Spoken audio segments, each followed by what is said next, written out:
After last week's third chapter felt completely constructed due to the conveniently placed answers in a scavenger hunt, only slightly hidden behind a nice and entertaining shield of action sequences, can the fourth episode bring the show back on track? Or will there be more of the same Deus Ex Machina moments? Hi there, it's Micha. Let's have a look at it together.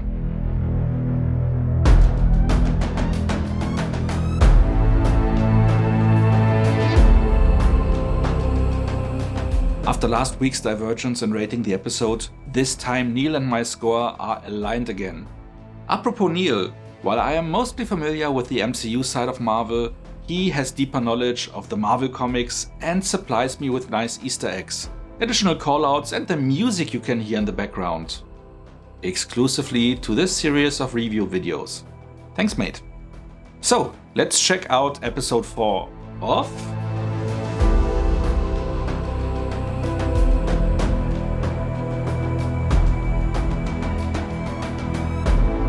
This week's plot in a nutshell. Ayo, who was the one deprogramming Bucky back in Wakanda, gives them 8 hours before the Dora Milaje comes for Zemo. The guys find out where the funeral for Kali's mentor Dunya takes place, where Sam tries to talk her down, until Walker barges in and scares her away. In the aftermath, Kali drops the remaining vials of a super soldier serum, which Zemo smashes, except for one he missed, which is picked up by Walker. After being beaten by the Wakandan guards who were after Zemo, Walker takes the Wonder Drug. On his first mission as super soldier, his sidekick Lamar is killed by Kali, leading him to kill one of the Flag Smashers in his raging fury. While the world is watching, as his kill of an unarmed man was filmed by dozens of shocked bystanders. Easter egg! In the comics, Walker is not beating Flag Smasher Nico to a pulp. The guy he kills there in a similar fashion is called Professor Power. After that, Walker kills off a group called the Watchdogs one by one, as they killed his parents. Ironic tidbit, earlier in the episode Nico says that he used to look up to Captain America, which is exactly the position in which he is killed by his successor. Now for the review. While last week was all about finding Kali, with each hint seemingly appearing out of thin air, while an onslaught of action was used to distract us from that fact, this week was more about the large picture. Again filled up with action, but here just to allow the story to develop. The larger picture in the center was the big question around who would take the super soldier serum and who wouldn't given the chance. It is a question about ethos, about being deserving, about the difference between a strong man and a real hero. While Lamar would not have hesitated to take it, Walker at least critically questions that step, as prior honors and medals to him were not really deserved, as he also had to do unspeakable things on the battlefield to earn them, which automatically would have disqualified him. But he is willing to be a hero now, as he wants to be a hero, as he believes he could be a hero, as he believes to have the strength not to become corrupted by the power. As we know, with great power comes great responsibility, something he is sure he can handle. But just a few hours into his stint as a super soldier, he already lost his way and killed a person because he couldn't stop his rage. Something that divides the people who want to be heroes from those who just are. This recurs throughout the episode, mostly brought up by Zemo, who sees every super soldier as a potential supremacist, as everybody who wants to be a super soldier just wants to use the power to further their own agenda, to help his own people and doesn't care about the rest. To my surprise, Zemo agrees that Steve was the exception, that he never was corrupted. Therefore, his interactions with Bucky make me believe that he is currently vetting the guy, checking if Steve was right to believe in Bucky being able to be the same kind of hero. My theory here, this will later decide if Zemo tries to kill Bucky too, or if he makes his peace with his existence. I think the latter will happen, that Zemo sees the hero in him, while Neal believes he will turn on Bucky. And what will happen to Isaiah? We will find out along the way. Whatever you may think of Zemo, he at least always stays true to his principles. Also showcased by smashing all the serum, never being tempted himself. Again, if he hadn't killed innocent people along the way, we might almost be considering him as a good guy, but due to his methods, He is only the hero in his own story, which is the recurring theme with all of Marvel's villains, making them so compelling, multidimensional and relatable. Therefore, we find ourselves in more than one situation sympathizing with this particular scoundrel, even though we know we shouldn't. While I'm now pretty sure that the shield will end up with Sam, as intended by Steve, he just needs to find the belief he deserves it. I wonder if Sam will also get a portion of the serum, likely against his will, because someone who doesn't want to have that power may be exactly the right person deserving it and being able to control himself. I could see a raging Walker forcing it on him, or even Zemo offering it to him to stop an escalating Walker. Maybe Zemo has kept one vial with that intention, after spending time with Sam and seeing the best parts of humanity in him, like they were showing in Steve. Another central topic this week again was the shield and what it represents. For Sam and Bucky, it is Steve's legacy. For Kari, it is representing the heroes of a bygone era, where things were black and white while they are now grey. Therefore, she wants to destroy the shield and its new bearer. That is why she focuses on Cap, while killing Sam or Bucky has no symbolic value for her, which will not be of any significance to the world. For Zemo, the shield is a symbol of an idol, which in the wrong hands is a danger, because not everyone is as good as hard as Steve. This is why the last scene of the episode presents such a strong image. The shield, literally tarnished, tainted by the blood of a person who surrendered. It will be tough for our heroes to clear the shield from this blemish, and maybe we might even find out that the shield should be put to rest, that it will stay tainted. But no, our heroes will never allow this, as, and I repeat myself, it represents Steve's legacy. They now have to work even harder to repair this. By the way, is it only me, or are the two doing everything to avoid to talk about Steve right now? I mean, he is not dead. They would have mentioned that. He will also not be on the moon, as Torres suggested. Well, maybe being advisor to Nick Fury somewhere in space. But either way, they avoid mentioning his current status, which is odd, as his input on some issues may have been highly valued. This makes me think he really is out of reach for now. Or he asks them not to reach out to him, which would be odd, but hey, the guy is living in retirement. Maybe he is the upcoming guest appearance the internet is buzzing about. Someone famous supposedly will show up in the next episode. There is my guess. The thing that bothers me is that Sam is willing to try to talk Kari down. That he sees the good in her, though there is really no logical reason for this.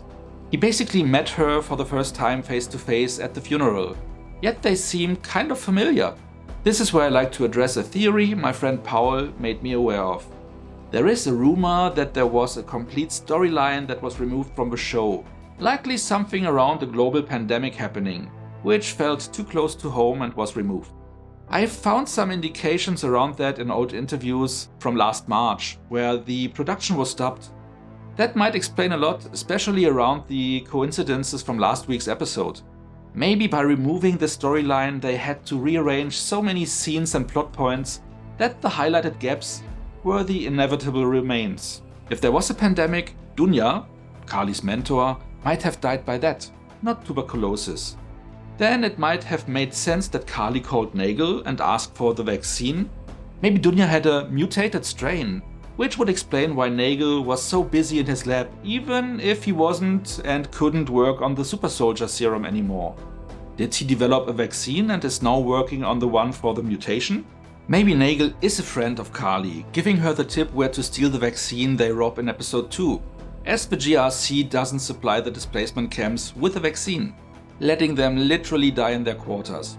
Which would explain Kali's escalation to violence, as a reaction of letting her people die in hundreds of thousands or even more. I'm pretty sure there was a pandemic plot. It all lines up great, but even if not, I'm sure a major storyline is missing. My theory returning us to the reason why Sam is so compassionate to Kali. I think he already met her before, either on a prior mission or even from his past. He knows her enough to trust her not to be a lost cause yet. That would also explain why Kali could send Sam a text message, because it didn't look like he had time to add her contact to his phone that fast. So likely she already knew his number. If she is an old friend, it also might explain why she had the number of Sam's sister Sarah. Likely also a friend from the past. A quick dubbing of some lines, et voila, no one is the wiser. Mini Easter egg. Kari texted Sam at 3:12, which likely is a nod to the Flag Smashers making their debut in Captain America issue 312. The missing plotline also likely covered a prior interaction between Kari and Walker. Maybe one of his missions he wasn't so proud of involved killing, accidentally or not, people that were displaced? Maybe Dunya wasn't sick at all, but the prior leader of the movement being hurt by the GRC troops, led by Walker before he even became the new Cap. The whole storyline that Kari wants to destroy the image and legacy of heroes by killing Walker and destroying the shield seems so weak and grabbed out of thin air. I'm quite sure that the removed plotline, whatever it was, would have addressed those points more logical and understandable. This way I feel bad for the writer of last week's chapter, as he might be blamed for something that just wasn't his fault. It still doesn't change the fact that that episode suffered for it, and I believe my rating was still fair. Unfortunately, we will likely never know for sure what was removed and what really happened, so we have to live with the inconsistencies of the past and those likely to come in the future of this show. And I wonder if Sharon was even planned to return in this show. Maybe she was already pardoned, no one forgot her, but now they needed to bring her in to help close some story gaps, creating this weird plot that she was the one agent the whole world forgot. With her access to a satellite, she basically continues to provide out of thin air solutions where otherwise a plot point might have explained it. Her looking down and providing guidance almost literally makes her a Deus Ex Machina story device, like God bringing down answers from above. Whatever the reason they brought Sharon in, I'm sure of one thing: she is not surfing the grey areas of life. Either all is a setup and she works there undercover, or she turns out to be the power broker, shocking us all. Good or evil, I don't think there will be anything in between. Especially seeing her on the phone this week, walking between the armed guards like a boss, making me think she might be the big honcho, as also raised last week. A theory Neal also shares. Talking of the power broker, what is the deal with them and Kari? She works on borrowed time? Did the power broker give her the serum to field test it? She just took too many vials? All of them? There seems to be a deal or some kind of understanding going on between the two, something we haven't been brought in on, and likely her comrades neither. One last observation and 2 Easter eggs. As a terrorist organization, the Flag Smashers seem not to understand the workings. Looks like Kari and her team fly around the world, being always there where they strike? Haven't they heard of independently working cells?